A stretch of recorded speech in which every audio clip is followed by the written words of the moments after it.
feel like I might be the chosen one. I feel like it might be my job to finally shut this big gobshite up. All he does is run around, running his mouth, beating his chest, the ultimate man and all that bollocks. So John, for one final time, listen to me so it goes into that thick skull. I accept your challenge, but know one thing. When that first bell goes, I'm going to come over to your corner and absolutely stick it on you, Cobra style, and set about you and make a mess of you. You know why?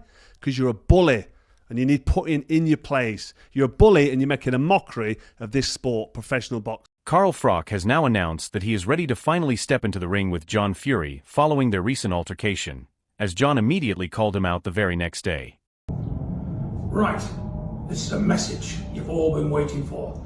Carl the Worm Froch, you've got yourself a fight. Where do you want to fight at, mate? We'll do it in the ring, under the lights. I'll fight you at Tottenham in 8 weeks' time.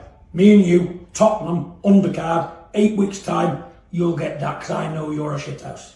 I know you're not a man. A 3-time Hall of Fame, you might be all right at 12 stone, mate. You're not nothing at heavyweight, my pal. However, Carl Froch responded strongly after his altercation with John Fury, saying he had been standing ready to go live on air and had no intention of avoiding any confrontation. He claimed Fury knew exactly where he was, but chose not to approach him directly.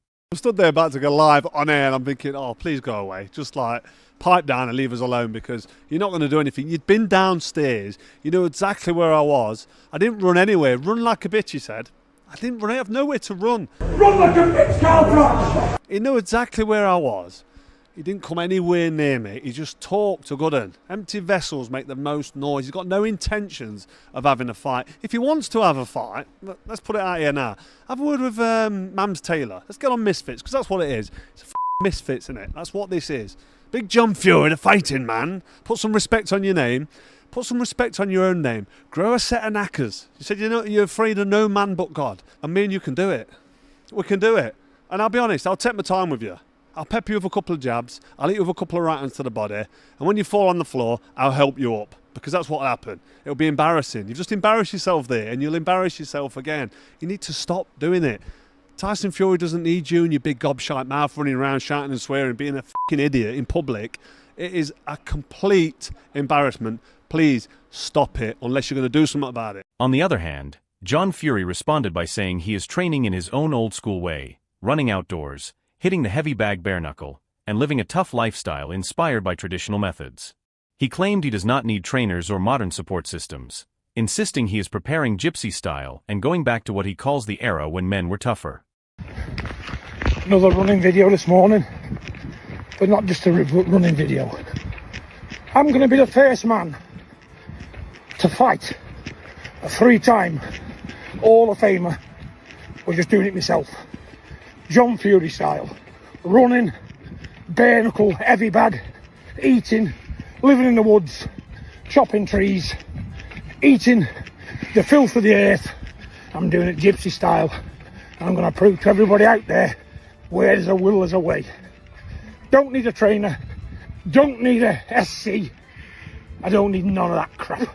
I'm going back to the 70s, when men was men. If you want to be privy to all of this, contact me. Let's hope you got some deep pockets, but they're well worth it. It's better than the usual crap on the television, because John Fury can definitely bring it in every way. I'll wait to hear from you.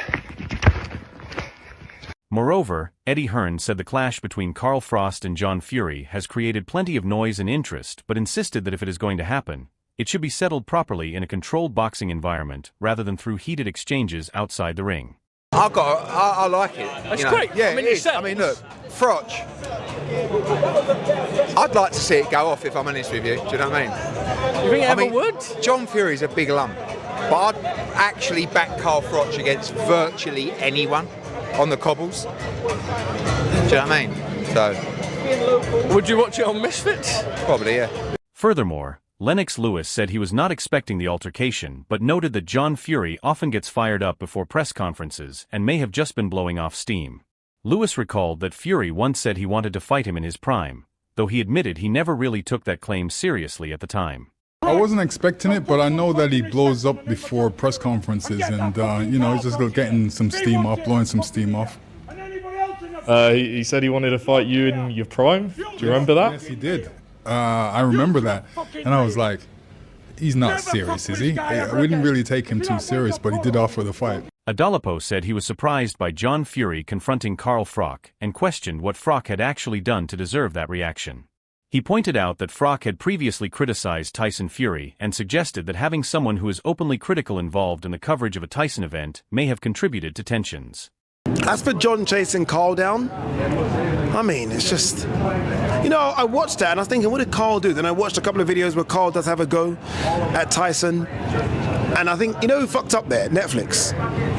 Why would you get someone that clearly doesn't really like Tyson on a Tyson card? Or at least in the studio to present. So you can understand why John's like, well, you're making money off my son fighting. No, I don't. I kind of get that. But also on my side, I was like, well, you can't even talk about anyone now without people getting upset. Now, if Carl can't talk about you as an ex-world champion, then fuck me, I do not have a chance. So it just kind of made me feel like everyone's a bit too sensitive, really. But look, I like John. I like the Furies. I like all of them. I've always said that I think they bring so much excitement to the boxing game. Shane, Tyson, John, all their clan, Tommy. But they can't get upset at someone like Carl having an opinion. They should be able to have an opinion without someone screaming and shouting at you. That's my thoughts on it. Adam Smith said he only saw the incident from a distance, but assumed it likely stemmed from Carl Froch's previous comments about the Fury family, which may not have gone down well with John Fury. He added that if the two ever shared a stage or platform together, it would probably make for entertaining viewing, given their strong personalities. At a distance, with my binoculars on, something was going on. I'd imagine it's Carl having a go at the Furies, probably over his time on his channel. Maybe, I'm guessing, and John didn't like that and wants to have a fight with him, something like that. It was something like that. I don't think he was still necessarily turning down a fight. What I do know is that John Fury and Carl Froch on the cobbles will be fun. I think they both have a good fun doing that, but I'm sure it's all fun and games. They like to say what they believe. They like to say something that's controversial, and they're two big characters, and we love having them around the sport. So let's leave them to work that one out. Simon Jordan said that while he has previously respected John Fury's voice in boxing, he feels his recent behavior has become more theatrical and, at times, embarrassing. He pointed out that Carl Froch was simply doing his job during a broadcast and is unlikely to be intimidated by John Fury, suggesting the confrontation felt more like spectacle than substance.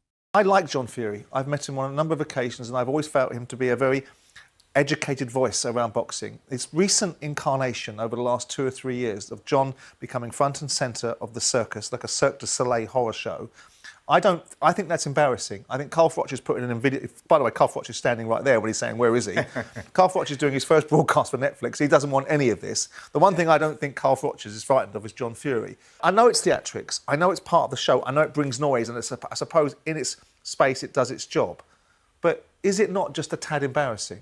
Listen, you said it yourself, in its space it does a job, and I think we live in that world today where now people, it was a press conference that was always going to be maybe a little quiet because Makhmudov doesn't speak particularly great English. He's not really going to say too much. Tyson Fury done his thing, and he was talking about Anthony Joshua and the tragedy there and the circumstances for him coming back into boxing. That was all great. But that John Fury always adds a little bit of spice, and that's what gets people watching. So I suppose it's done its work. And you've got your own opinion on whether it was embarrassing or not embarrassing. Is it good spice, Polly? Is it good spice? I'll tell you what. Listen. From one side, I'm a fan of Netflix getting involved in boxing because it broadens it out in so many viewerships. But on the other end, I sometimes question what Netflix puts on, and I'm saying, do they really have the best interest of boxing? Or are they just looking for the clickbait of the moment? And when you're looking for the clickbait of the moment, this is yet another example of that. The Furies have a lightning rod image. Obviously, Tyson backs it up. He can fight, okay? Yep. He's accomplished everything. But then you got this kind of thing here. You make the point about Makhmudov's not really an opponent that's going to sell a fight either. Fury's just coming back in as well. People love a train wreck, man. I hate to say it. We're in a generation where the train wreck sells. That's it for today's video. So, what are your thoughts on this? Share your thoughts in the comments section, and make sure to subscribe and like if you enjoyed the video.